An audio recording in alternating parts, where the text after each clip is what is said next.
Hello everyone and welcome to the review of 1999, because we are in the millennium finally. We're modern. We've caught up with society now. The Millennium Bug didn't get us, and we knew it wouldn't. We visited Millennium Dome. We've gone through someone's body. Mm-hmm. It's no longer. It's not yet the O2. It's we've got so many dreams and aspirations. They mentioned the Millennium Bug on EastEnders. Not the Millennium Bug. They did show the Millennium Dome. Didn't they? A lot. I want a trip down there. Or Jim said looks a bit rubbish or whatever. There's a bit of foreshadowing for the wedding for Don. I thought that too. Yeah, because of the Millennium Wheels when he gets married. But we shouldn't talk about that yet. No.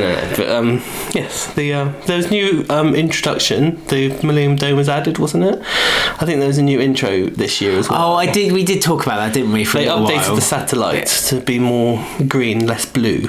Yeah, I think this year was a big change. Yeah, it's less dark and it's a bit more brighter. And also they started introducing, which is a small little thing, but it used to annoy me even when I was watching it when I was younger. They introduced adding the written by, directed by at the bottom of the screen when the episode began, which like a proper drama show, like a proper drama. But thank goodness they got rid of, because I hate that. I don't know why. I don't mind that, because if it's going to be a big episode, because you see Simon Ashdown pop up at the bottom, or Tony Jordan, and you're like, ooh, better pay attention. But they don't really need that in the modern world now, do you? I suppose this, again, we're talking about 1999. This didn't happen. But now you can go onto the internet. I mean, that's another thing, isn't it? The internet got mentioned a few times as well, isn't it? It's like every time they kept dropping it in. And mobile phones. Everyone had one all of a sudden. Yes, things were happening, because this is the thing. In the old days, like, you couldn't get in touch with people. They still did the few kind of like, I can't get in touch with someone because I can't contact Pauline Fowler, basically. Yeah, Mark, she's so maybe. old, but again, the kids didn't have mobile phones either, did they? So it was more the businessmen. There's still mobile phones were still kind of in their infancy, but they were beginning to get quite popular. Yeah, because Dan had one, didn't he? I think Dan's mobile appeared quite a lot when Bianca tried to ring him all the time. What was going on? But I mean, a very big, busy year we had. We had the new producer who came in last year, and I think by the time 1999 came around, he'd got rid of all the old ideas from the old guy, and now this was his time vision now, since killing Tiff off.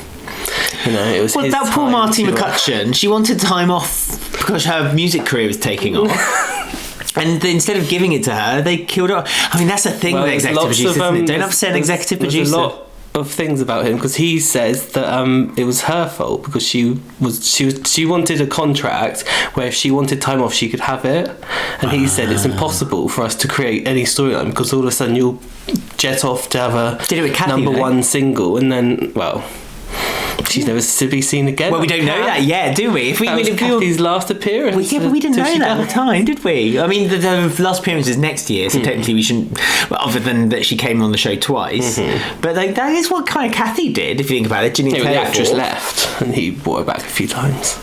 Yeah, Tiffany. For little stories here and there. Tiff could have come back. I mean, Grant left as well. So what was there left for her? Bianca and Grant both left because they were their little protest against Martine McCutcheon, wasn't it?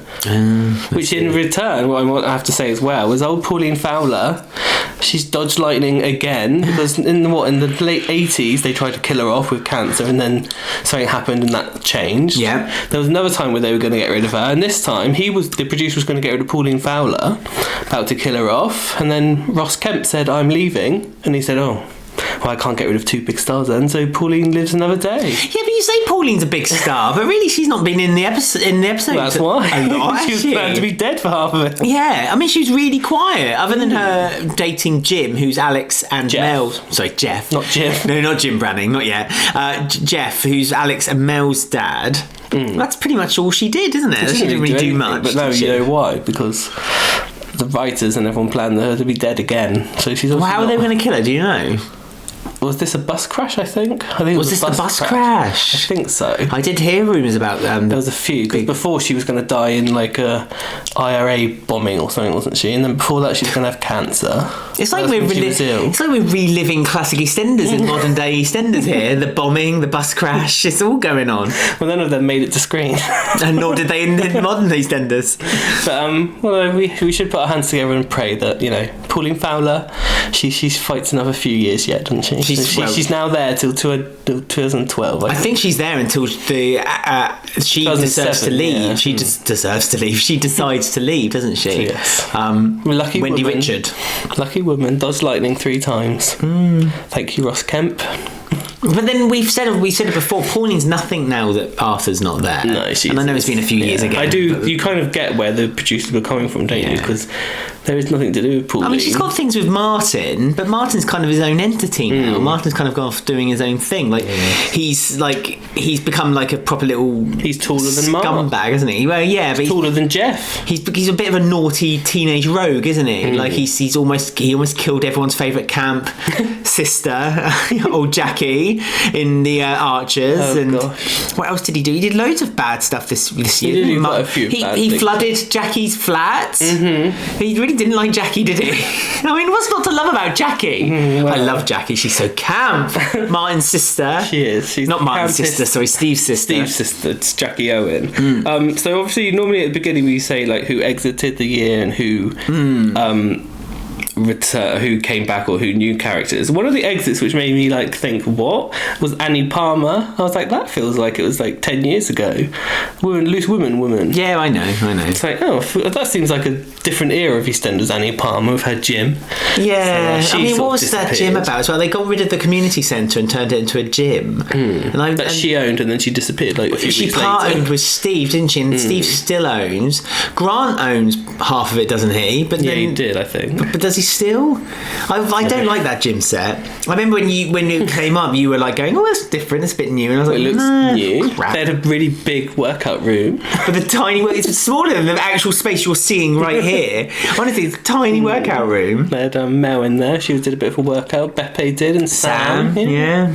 Don't show her nose. Beppe. Oh no, she's only filmed at certain angles. Only from above. Bless her. So Annie Palmer left. Louise Raymond left, which was Tiff and Simon's mum. I didn't like her in the end. She was a bit. She annoyed me as well, wasn't she? Yeah, she was a welcome goodbye.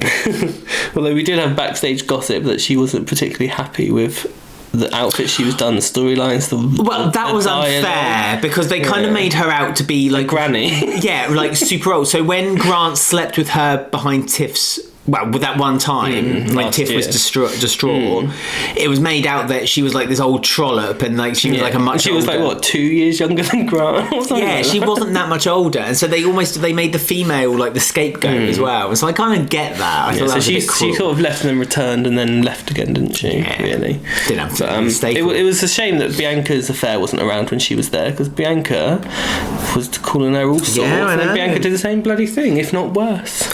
Yes. If you ask me. So Tony and Simon and Sarah, they all left as well. So the gays went to Amsterdam for their new life, travelling after his mental breakdown and all that. Sarah disappeared to university one day and then never returned. Don't get that because by the way they were talking, Sarah was staying at university nearby, and then all of a sudden she was like bye, and then that was it. It's like Sarah's moved out. She's not coming back for Christmas. Troy's here now. I love Troy. Yeah. Oh, Troy and Irene. We'll talk about that definitely. Alex Healy, our favourite vicar, left. Yeah, that was a big hole missing in the world of Wolf. Was it?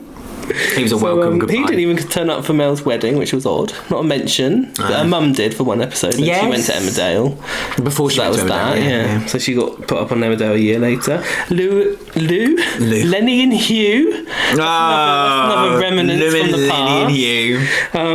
I felt a bit sorry for Lenny and Hugh in the end because they were kind of just spare parts, but they were always spare parts, but they like really became spare parts. Yeah, because Lenny just disappeared because he felt too guilty about the murder of Saskia or something, didn't he? He was disgusted with it all. Yeah. He got on a taxi and left. Well, he was asked by Steve. Shakespearean actor. He was asked by Steve to run E20 Club, but it was taking too much of an effort for him. So, we know Lenny Hugh didn't like working particularly very hard. And Lenny got a happy ending. Hugh, not Lenny. Because he got his artist girlfriend and went to Cornwall. To an artist commune thing. Yeah.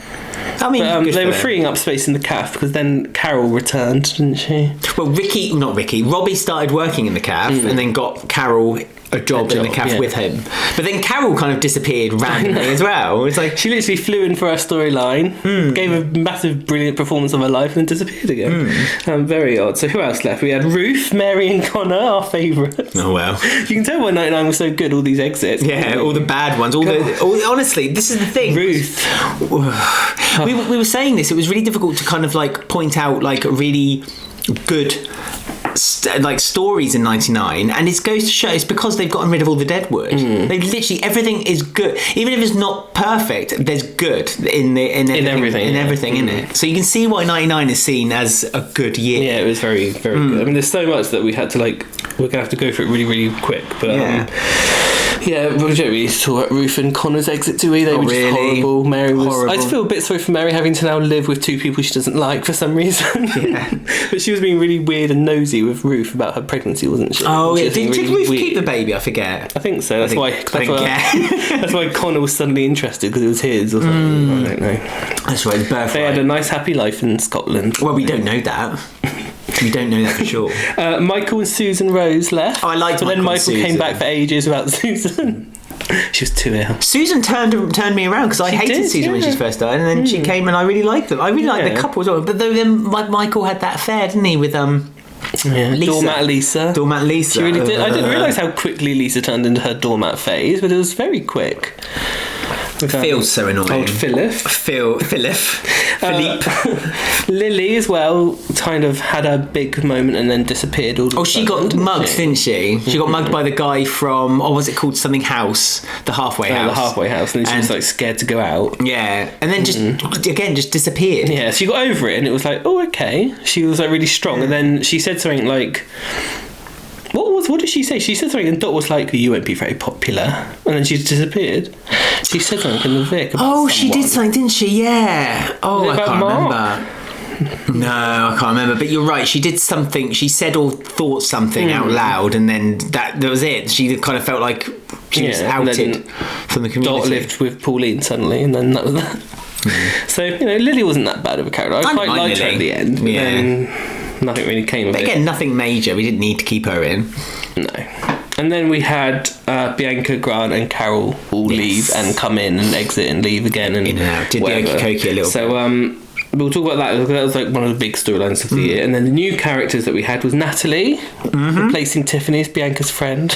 Yes, someone had to. But I do love Natalie. We had Nina come in, who was Irene's, her cousin, or something? Or her niece. Her niece. Yes, Auntie Irene. We had Jackie Owen, who we mentioned previously, with her camp haircut. Possibly the campest soap character. Makes Sharon Watts look straight. Oh, I mean, it's just she talks like this. With her eyes. And her eyes. She acts with her eyes. Are you sure? Not supportive. Is that what you really want? And she does that really weird grin as well. Every time she like Giovanni. She touches people a lot or strokes them, or I don't know. She's just very calm. Yeah. She's like, are you sure that is what you meant? Thank God. All right, Jackie. I love Jackie. I love her. I love her, but don't like her. I don't know. It's like a weird thing. Like, she's awful. She's really bad. But but I love her. I love her because she's so just. She's not even annoying. She's fun to watch though. She fills the screen with camp, and that's all I want. She gave Gianni something to do, didn't she? She did, and we suspect that she's sleeping with her brother. Yeah, she's very handsy. Don't know for certain. Dan, who arrives with Carol, her new love. Evil Dan. And Jim Branning becomes a regular once Carol's left. Yes, but then that was appeared one day as well. But that was the reason why Carol left, wasn't it? Because she left to go because her mum was dying. Oh, and then Jim, the husband, left. and then Carol just never came back to the square after the funeral. And then Sonia was walking with Jim one day. Mad. It's odd. It's weird because obviously Jim appeared during Steve and Carol's wedding like 4 years ago, 3 or 4 years ago, wasn't it? And they didn't recast him. He's got the same actor out.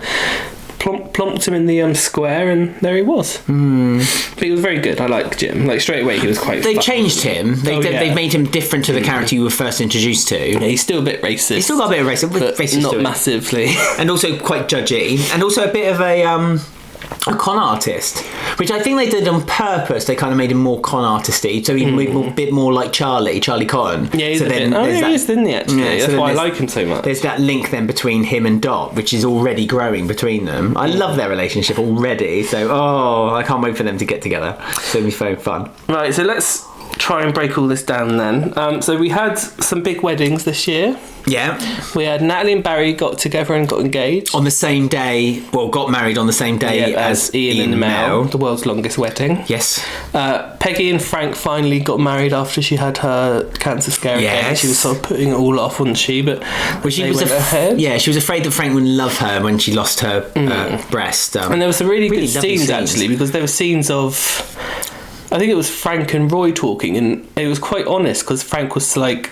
maybe I won't fancy her, and it was quite like, oh, okay, that's quite a realistic thing for a man to show, and it wasn't painted with all like sunshine and flowers. Yeah, like Frank was actually contemplating like, oh, maybe I won't love her still. It came off the back of him and Roy having that conversation. Was it in '98 when Roy was contemplating suicide? And it's lovely again, the friendship that they've built between them, and Pat and Peggy had those conversations between them as well. There's always that kind of undertone that they're just going to start a slap fight with each other again. Fireworks. There's going to be some fireworks, but yeah, there's some really nice human moments this year, which were all very good. But they did get married in the end. So, you know, it wasn't as big as Pat's wedding though. A bit tacky, what Pat said, and then Peggy thought it wasn't as big as Pat's because hers was tacky, and you know there was all those little quips to each other throughout the year, wasn't there? But then that's why their friendship works so well, because they're always always judging each other all the time, but they're just the best of friends. I mean, speaking of tacky, there was also a changing rooms crossover this year.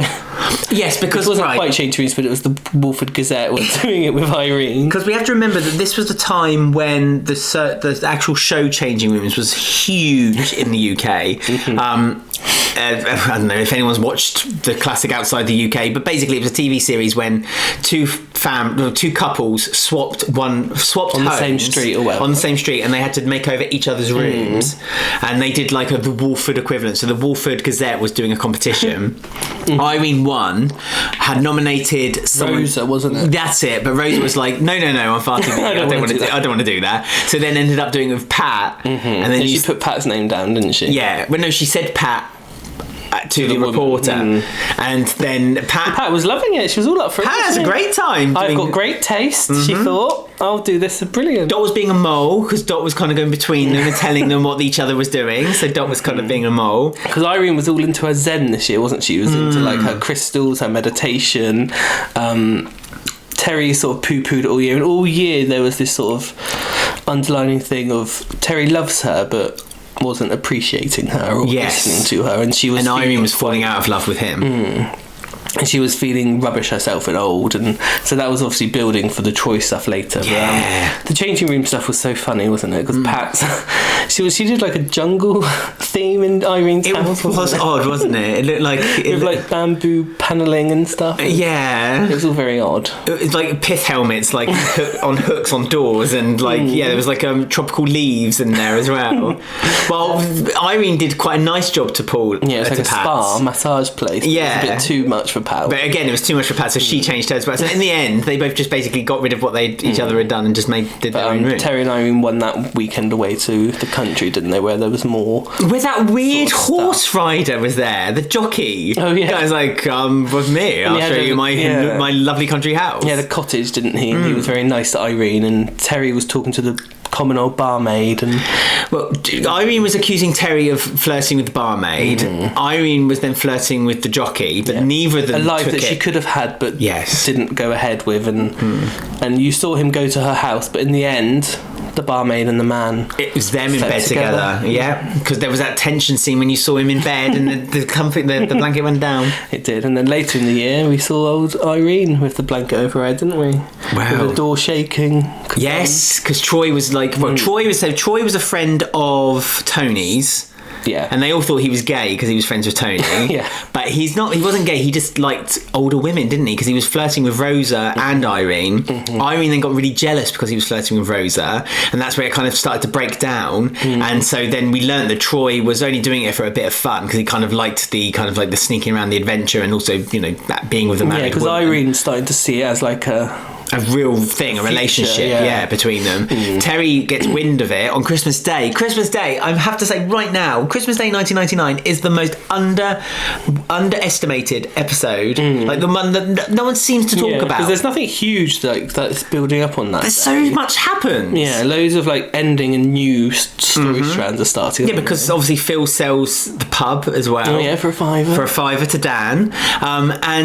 So Terry finds out, smacks Troy, and then just basically says, you don't love her, and Troy can't say he does because he doesn't. And so he says, instead of giving her more pain, just go and I'll make excuses for you. And so and now for the last week or two, they know that each other knows. They know something's happening, but they're not saying it. But they're not saying it to each other. And there's a really good scene where she comes home because he asked her to pick up something, and that's when Troy disappeared. And he said, "Oh, Troy's just gone. He got a call from a girl," and she like sort of doesn't want to do it in front of him, but she then goes out to the stairs and just tries to not break down. And then he's in the thing feeling guilty because he's just broken his wife's heart. I don't think he felt guilty. I think he felt like he did the right thing. He did the responsible thing. He felt bad though because he knew she was hurting, but he was kind of feeling like, well, I want to keep my wife, but at the same time I've hurt her at the same time because she liked him. So I do think that Terry felt like he could by knowing and letting it carry on, or kind of, because he said himself, if I give Irene to you, will you love her and take and have a relationship with her? And Troy said no. So I think what Terry did was a very admirable thing. Yeah, but at the same time he knew what he'd done after, so it was very like complicated. It was such a good story. It was very well done between them both. EastEnders have done two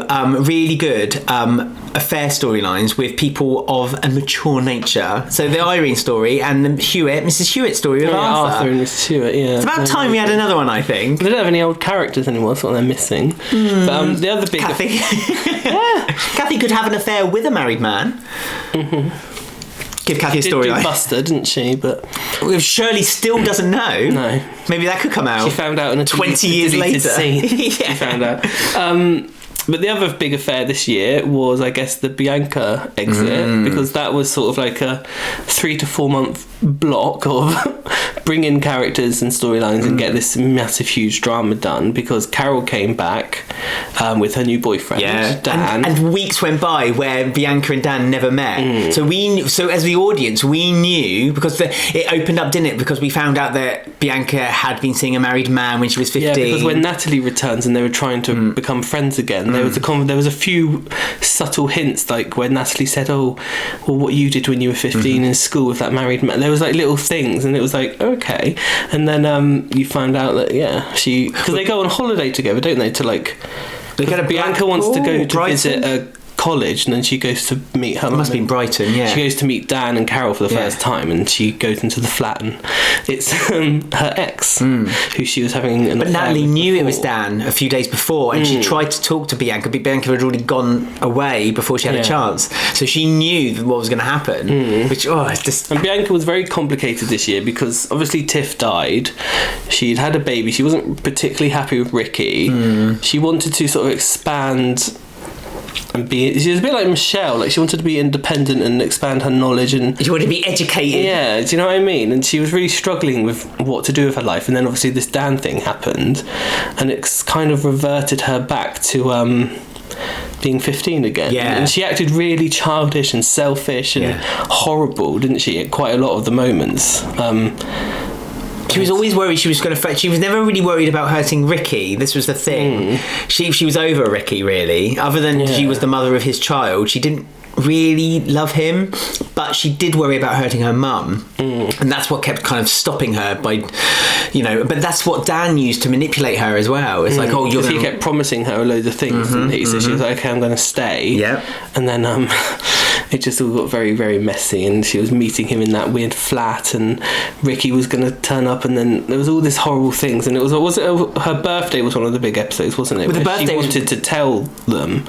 Yes, no, she was acting really horrible to all the guests. Yeah, she humiliated the whole family, basically, Bianca. But that's where it came out. The birthday, wasn't it? Oh no, it wasn't. It was when she found the photograph, and she was piecing it together really slowly, and Dan was trying to get rid of it, and Carol was like, "No." And he was like, "Stop that." She was like, "No," because obviously Carol's a hard old old cow, and then she like placed the last piece, which was Bianca's face. Yeah. And then it all sort of... It was her with Dan, so went she to hell then, didn't it? Because then she realised that her and Dan and Bianca knew each other when Bianca was younger.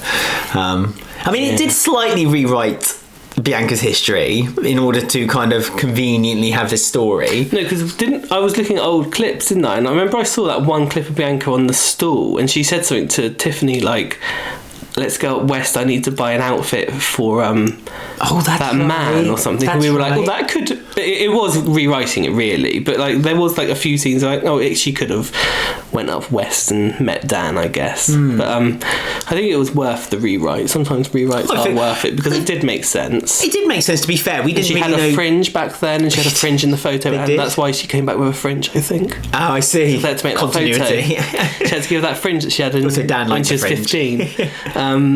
Because Bianca was introduced when she was 16. She was out of school, wasn't she? Yeah, it was just before she was on the show. You know, I say it's a rewrite. I don't mean it. I genuinely don't mean it as a kind of like there's a rewrite. I mean it in a kind of like it's one that can make sense. It made sense to do it. And it gave us some really good performances, so it was worth it, by Lindsay. And then she left.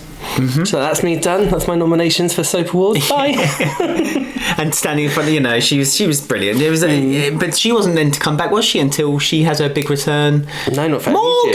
And apparently, her and Bianca. Jackson 5. She says basically, Bianca, you're dead to me, and I think that continues on until she returns later, and they're still feuding. So setting up storylines for the future. I mean, they kind of made up. Like she wished Bianca well for her future, but at the same time, like you said, I don't think she could ever forgive her for doing anything. I mean, someone else who couldn't forgive was Simon, wasn't it? When he found out about his mum having slept with Grant. Yes, that all happened. Burned down a house and all kinds of stuff. That happened before he left.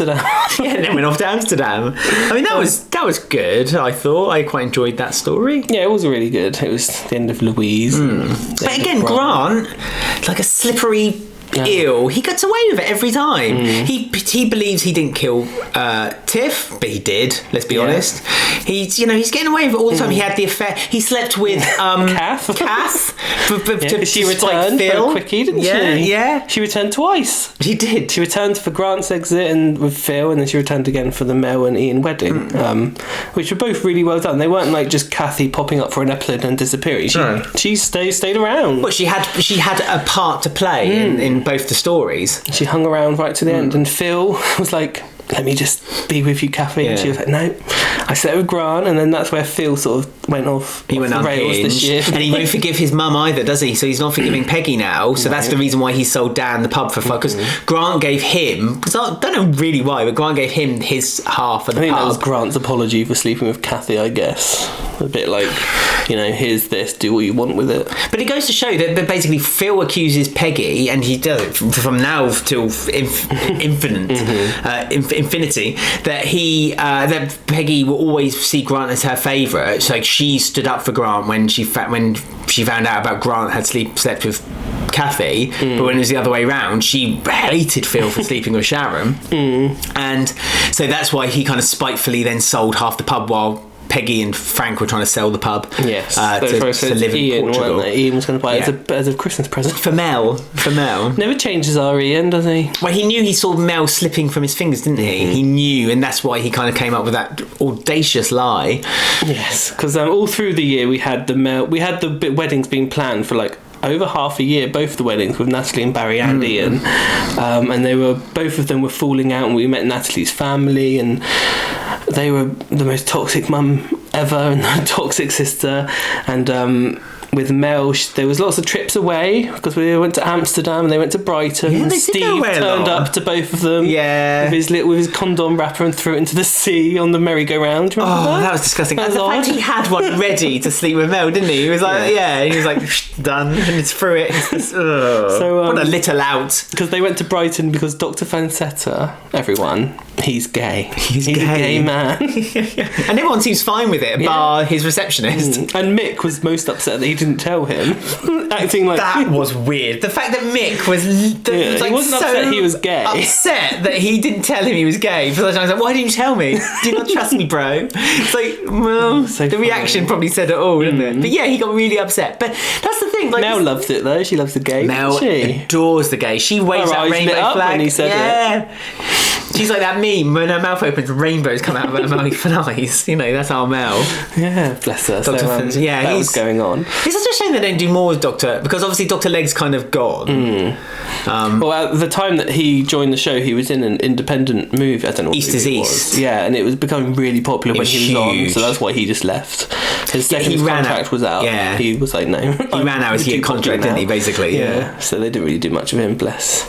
But then they went to Amsterdam for the Stag and Hen do, didn't they? Yes, and that's where Robbie got his face painted with henna, and for about 3 weeks he just had a moustache and like a frown. And everyone was really drunk. Yes. Like, Mel had a challenge to kiss as many different nationalities as possible. I have to say, I thought those t-shirts were genius, with a little tick sheet at the back of the t-shirt they had to fill in every time something happened. Because Natalie had to get hickeys from different people. Natalie had to get love bites, and her mum was drunk and being a bit close and open with Barry, and then she walked in on that. So then the wedding was off again. Yeah, I don't really know what Natalie's mum's plan was, really, because she's interfering generally with everything. But she seemed to genuinely trying to get Barry to kiss her, sorry. Yeah, it was odd, wasn't it? It was really odd. And then when she's doing anything to sabotage her daughter, when the final, you know, the straw that broke the camel's back, as it were, and Natalie left, and Barry shouted at the mum, she kind of gave the indication that she was just trying to show Barry that Natalie wasn't right for him. It was very odd, her plan. She just didn't want her daughter to be happy because she wasn't, I think, was the weird thing. But yeah, she went in the end. Because Pat didn't like her, did she? So she was having more Pat didn't like anyone.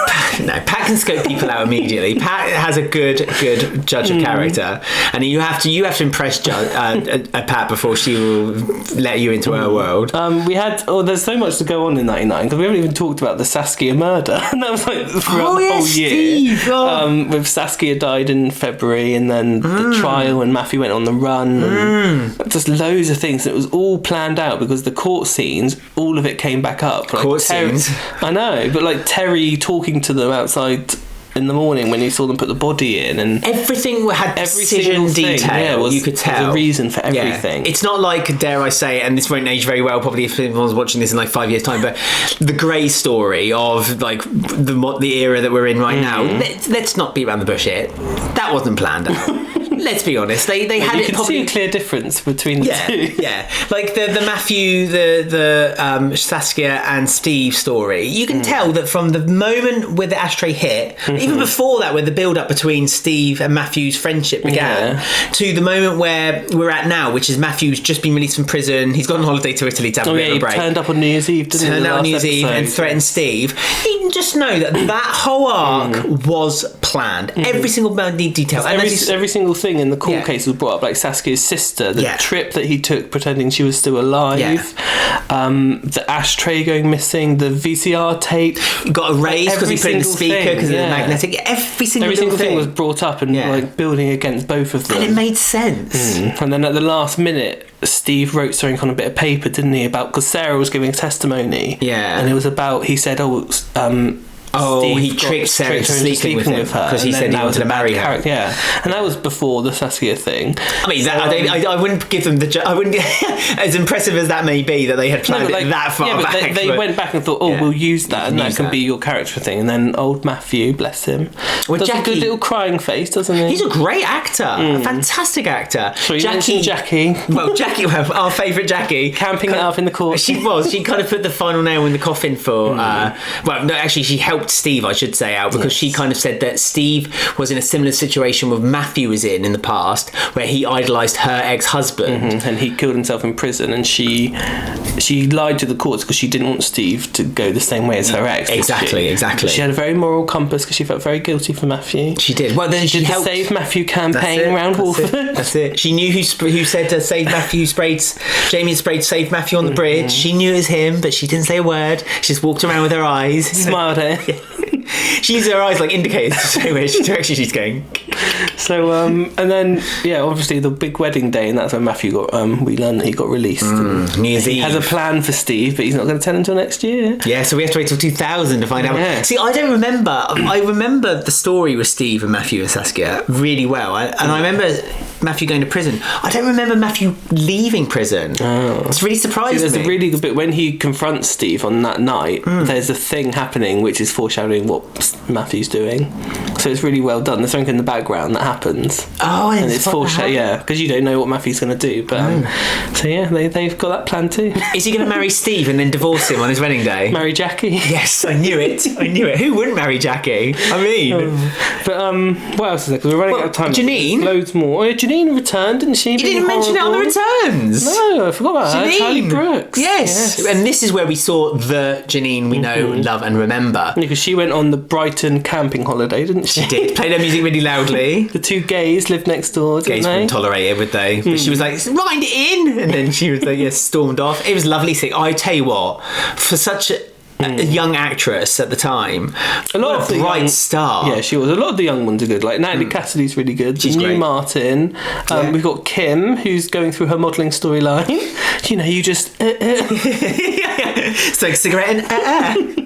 So she had like an eating disorder storyline, which wasn't the forefront. Let's be honest. It wasn't awfully done, but it wasn't particularly done. I wouldn't say it was done. Quite interesting. Like there was lots of things that she was doing that I didn't even know people did, like the kitchen roll and the vinegar stuff. And Jim kept walking in on her. Giving her biscuits. He's like, "Have a biscuit from the tin. Go on." So all that was going on. As if he's been introduced as well. Martin's new best friend. Yes, for the next few years, which we never saw during the Ruby storyline. I know. He's a good boy, old as if. Yeah, he is. And then obviously we've gone through Ian and Mel's relationship. He faked and lied and tried to keep her as desperate as he could. What did he lie about? It was quite Lucy's illness with cancer. Yes. So Lucy got really sick, which we found out it was kind of like a viral infection. Yes. But like doctors were baffled and they kept doing tests and they thought it might be cancer. He got the clear the day before their wedding day. Knew that Mel wanted to break up because Mel was coming up with all kinds of excuses at this point. Yeah, it's like there's a cloud up there. We should not get married. You don't want to get married on a Sunday, but I don't want to do it. Everything and anything. She just wouldn't. She wouldn't do it. Bless her. But then tried her hardest to get rid of it. She did. But Ian lied to her. She even said, "I've just slept with Steve." Like on the wedding day, and he was like, "That's okay. I'll forgive you. Let's get married." Poor Ian. Poor Ian. He's so damaged, isn't he? So damaged. And they kept bringing up, didn't they? The fact he got shot, and like Cindy, his ex-wife. They would be like, because Kathy doesn't trust Mel. But then she did trust Mel, and then Mel broke up with him, and then she got angry with Mel, but then Mel told her the reason why she did it. And then Kathy was like, "Oh, I'm going. I've had enough of all this. I'm leaving. I'm going back to South Africa. I'm going to have a car crash later on." But, I mean, the New Year's Eve episode was very good as well, not just Christmas. All the seasonal episode was great. Because like they were having a party on the square and it felt so EastEnders because it was night time, there was a big party, there was just things going in every single corner of that place. So, yes, I think the time has come to... Can we just quickly talk about someone else? I do want to talk about DeMarco's as well because we had this chat and like DeMarco's are really remembered as being a bad family. Yeah, like a failure, a real failure. And it's, as I said earlier on the show, it's mad that they consider the DeMarco's as a failure, but it just goes to show how strong all the other characters were. Because to me, the DeMarco's were fine. I quite enjoyed their stories. Bepe's got the club E20 and working with Steve and with Sam. Sam Mitchell's back. We must mention Sam Mitchell. She's in a relationship with Bepe. Always filmed from above. She met him as a taxi man at the beginning, didn't she? That's right, because he lost his job because he had the confession note and it got found out. About Bianca and Tiffany. And he burnt it. And so then he had to. So he did a few odd jobs here and there, and became a nightclub owner. Yeah, I mean, but I love Rosa. Actually, I really love this character of Rosa. Yeah, she's good. She's a good matriarchal female. So I just want to say that I think the DeMarcos were very badly painted as a bad family on the show, when actually I think they were a good family, and I quite enjoyed their stories. Shaky Star, don't get me wrong, the mum having a stroke, and the dad or the granddad, whatever, they were rightfully left. Annie's dad, what his name was? Oh, George Palmer. Yeah, that was dumb. But he thought he was the dad of Gianni. That was silly. But this year they were much better. They were because they narrowed them down. And Theresa's quite a good character as well. Yeah, I love Teresa. She was sticking up for Matthew the whole time. Her story with Matthew when they ran away and stayed in the travel lodge, I thought was really great. Yeah, so bad show. Anyone, I don't care what anyone says. I like the DeMarcos, and I will fondly remember the DeMarcos. Got another year of them yet. Well, I was going to say, sadly, 6 months. Yeah, not much longer for them, but yeah, we'll see. So, ready to rank then. We always do this at the end of the video, and normally we forget what we did last year. So I went back for once. Ooh. So last year, you rated it a B. 98, I rated B. Yeah. And I rated C-, but then you convinced me to put it up to a C. I'm a convincer. I'm an influencer. So, we've already said how great this year was. So it's going to be a high mark. My one complaint is the diversity of the cast. Oh, God, it was very white, wasn't it? It is really bad. Yeah. Like, you have Mick and Kim and the mum. I can't remember the mum's name because she's so pointless. What's her name?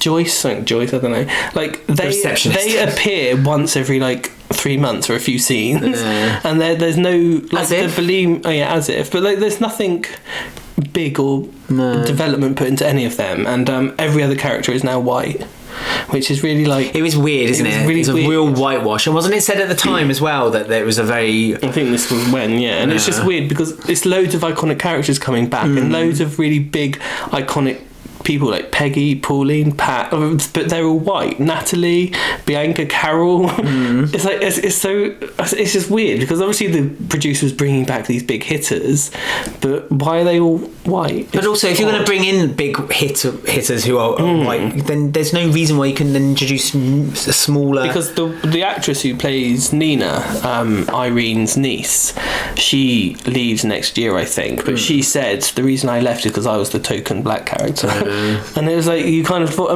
they did do quite well in interacting her with the Mitchells, and she did have with Beppe and stuff, didn't she? But again, there was nothing really.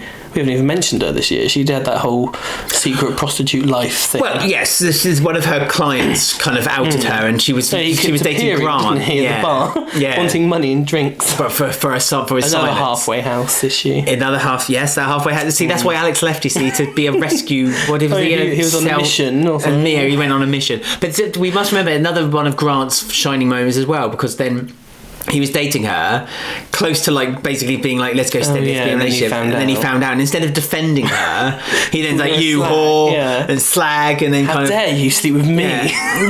Me, Grant Mitchell. I'm cleaner than the sheets. By the time Grant left, I was really happy and glad because I was just.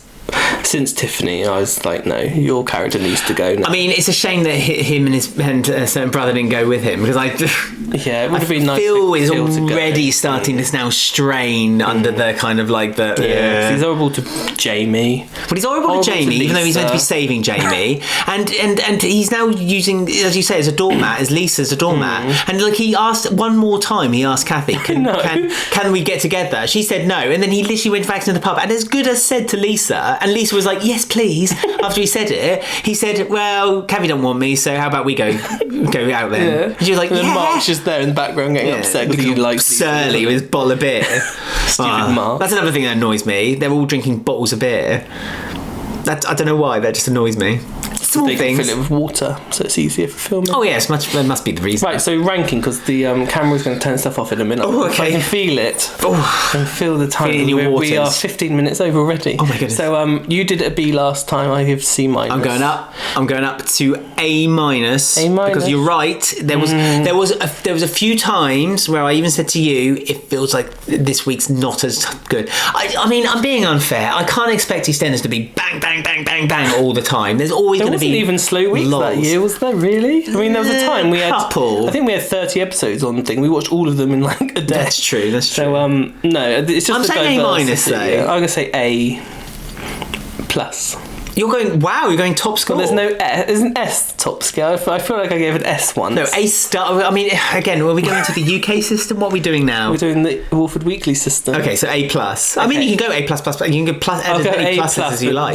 Not A++ because of the diversity issue. I feel cruel giving it an A-. Why? I don't know. Or maybe it's an A-. It's an A-. It has to be an A-. Nothing's ever perfect. Carol gave her 2 of her best performances of her life. I mean, I love I love Lindsay Colson. I love Lindsay Colson. Again, she went to have an abortion, didn't she, as well? That all happened. Oh yeah, I forgot about that. All those big. Oh god. Remember when I said though 2-3 years ago? I said I don't really get why people like Carol. Yes. What a mistake to make. The internet hated you. The internet did hate me, and they rightfully did, because to tell you what a wonderful character.